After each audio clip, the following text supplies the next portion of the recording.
మీ business ఏదైనా మీ ఊర్లో promotion చేయాలంటే అది సుమన్ టీవీతోనే సాధ్యం. ఇప్పుడే సంప్రదించండి. 18th ఏప్రిల్న మనకు ఎలక్షన్ నోటిఫికేషన్ ఇవ్వడం జరిగింది.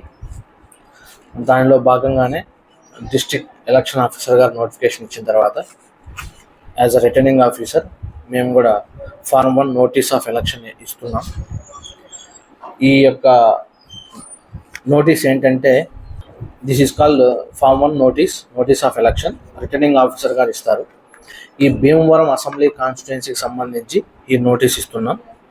ఈ నోటీస్ యొక్క ముఖ్య ఉద్దేశం ఏంటంటే నామినేషన్స్ అనేటివి 18th నుంచి 18వ తేదీ నుంచి 25వ తేదీ వరకు తీసుకోవడం జరుగుతుంది.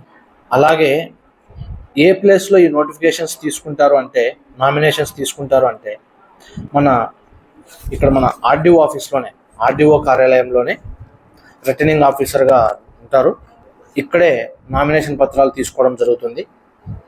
ఏ టైంలో తీసుకుంటారు అంటే మార్నింగ్ 11 గంటల నుంచి ఆఫ్టర్నూన్ 3 గంటల వరకు మాత్రమే తీసుకుంటారు. ఒక్క నిమిషం లేట్ అయినా, ఒక్క నిమిషం ఇటు అటు అయినా కూడా ఈ యొక్క నామినేషన్ పత్రాలు తీసుకోబడదు. టైం అనేది చాలా స్ట్రిక్ట్గా ఫాలో అవ్వాలి. Any interested candidate who is willing to contest మన భీమవరం కాన్స్టిట్యుయెన్సీలో నామినేషన్ పత్రాలు ఇవ్వాల్సి వస్తుంది. ఆ నామినేషన్ పత్రాలని ఖచ్చితంగా ఈ 11 గంటల నుంచి 3 గంటల మధ్యలోనే ఇవ్వాల్సి ఉంటుంది. ఆర్డీఓ కార్యాలయంలో, that is call returning officer ఆఫీస్లో ఇవ్వాల్సి ఉంటుంది. మన ఆర్డీఓ ఆఫీస్నే రిటర్నింగ్ ఆఫీసర్ కార్యాలయంగా నోటిఫై చేశాము కాబట్టి ఇక్కడే ఇవ్వాల్సి ఉంటుంది. అలాగే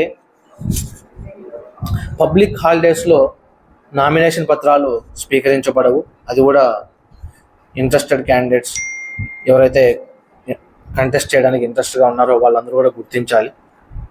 అలాగే ఈ నామినేషన్ పత్రాలు సమర్పించిన తర్వాత మనం 26వ తేదీ ఏప్రిల్న ఈ నామినేషన్ పత్రాలన్నింటినీ స్క్రూటినైజ్ చేయబడుతుంది. అందులో ఎవరి నామినేషన్ పత్రాలు యాక్సెప్ట్ చేసాం, రిజెక్ట్ చేసినాం అనే దానికి స్క్రూటినైజ్ చేయాల్సి ఉంటుంది. అది 26వ తేదీ 11 గంటలకి స్క్రూటినైజ్ చేస్తాం. తర్వాత 29 ఆఫ్టర్నూన్ 3 గంటల వరకు విత్డ్రాయల్కి ఛాన్స్ ఉంటుంది.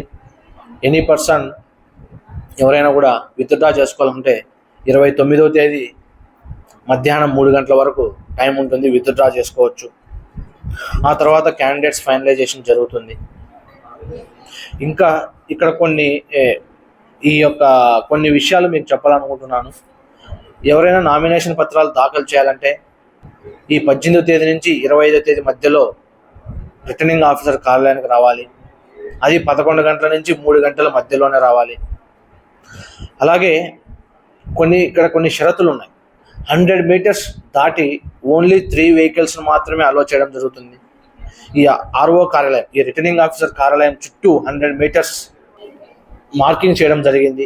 ఆ మార్కింగ్ లోపలికి ఓన్లీ 3 వెహికల్స్ మాత్రమే అలో చేయబడతాయి.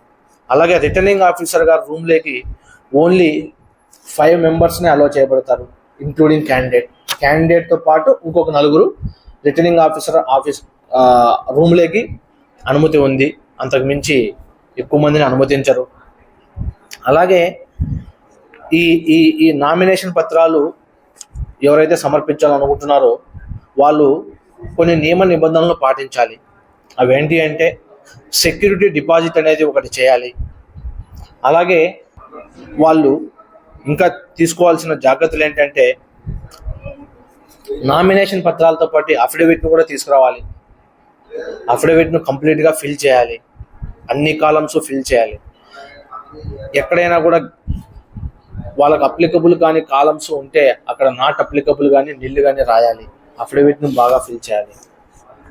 అలాగే ఇతర కాన్స్టిట్యుయెన్సీ నుంచి ఎవరైనా వచ్చి ఇక్కడ కంటెస్ట్ చేస్తుంటే, అంటే ఓటర్గా పక్క కాన్స్టిట్యుయెన్సీలో ఉండి ఇక్కడ భీమవరంలో వచ్చి కంటెస్ట్ చేయాలనుకుంటే వాళ్ళు అప్పుడు certified extract of the electoral roll తీసుకురావాలి. సర్టిఫైడ్ కాపీని తీసుకురావాలి. అలాగే ఫొటోస్ను కూడా సమర్పించాల్సి ఉంటుంది.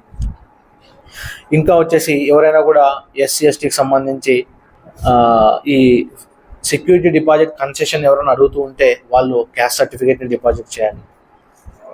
అలాగే ఎవరైనా కూడా లాస్ట్ 10 yearsలో గవర్నమెంట్ అకామిడేషన్లో ఉంటే వాళ్ళు నో డ్యూస్ సర్టిఫికేట్ కూడా ఇవ్వాల్సి ఉంటుంది. అలాగే ఎవరీ కంటెస్టింగ్ క్యాండిడేట్ కూడా న్యూ బ్యాంక్ అకౌంట్ ఓపెన్ చేయాలి, especially for this election expenses. వాళ్ళు స్పెండ్ చేసే ప్రతి డబ్బులు కూడా ఎలక్షన్కి ఆ అకౌంట్ నుంచే రావాలి. వాళ్ళ సొంత ఫండ్స్ వాళ్ళు ఖర్చు పెడుతున్నా కూడా ఆ డబ్బుల్ని ఈ అకౌంట్లో డిపాజిట్ చేసి తర్వాత ఆ అకౌంట్ నుంచి వాళ్ళు ఖర్చు పెట్టాలి. ఈ నియమ నిబంధనలన్నీ ఖచ్చితంగా పాటించాలి అని కోరుతున్నాను. ప్రెస్ ద్వారా నియోజకవర్గ ప్రజలకి, పర్టికులర్లీ కంటెస్టెడ్ ఎవరైతే ఇంట్రెస్టెడ్గా ఉన్నారో కంటెస్ట్ చేయడానికి వాళ్ళందరికీ కూడా తెలియపరుస్తున్నామండి. థ్యాంక్ యూ అండి, ధన్యవాదాలు.